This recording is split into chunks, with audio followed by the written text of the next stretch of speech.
Les remarques de Daphné Burki au moment de l'inauguration des Jeux paralympiques de Paris 2024 ont suscité une vive indignation parmi les spectateurs présents. Mercredi soir, Daphné Burki a de nouveau fait face à une vague de critiques. Un mois après avoir suscité des réactions vives avec ses remarques lors de la cérémonie d'ouverture des Jeux olympiques, elle est réapparue sur France Télévisions pour le lancement des Jeux paralympiques. Dans ce contexte, elle a été désignée comme responsable du stylisme et costume pour l'événement de Paris 2024. Les interventions de l'animatrice ont encore une fois provoqué des réactions négatives chez les téléspectateurs. Sur le réseau social X, anciennement appelé Twitter, de nombreux utilisateurs ont partagé leur désapprobation. Certains messages reflètent un profond agacement. Franchement, j'en ai assez. D'autres critiques notent que son comportement semble s'apparenter à une forme d'autopromotion incessante, avec une gentillesse qui frôle l'insupportable.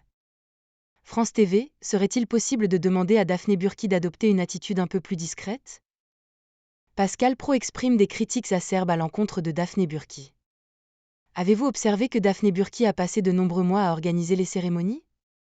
Cela reste flou, elle devrait en discuter davantage, se questionne un internaute, tandis que d'autres lui reprochent d'avoir « ruiné » la diffusion de l'événement d'ouverture. Ce sentiment semble également partagé par Pascal Praud, qui semble irrité. Avez-vous trouvé les remarques captivantes ? Le journaliste de CNews aborde la problématique de l'imposition de nos pensées et réflexions. Personnellement, je partage une frustration intense, semblable à celle de nombreux autres, face à cette moralisation incessante. Cela devient de plus en plus difficile à supporter. L'humour est complètement absent et il n'y a même pas un brin de légèreté, tout est amplifié de manière excessive. Voici la manière dont vous devez penser, c'est inacceptable. Une véritable incitation à la rébellion.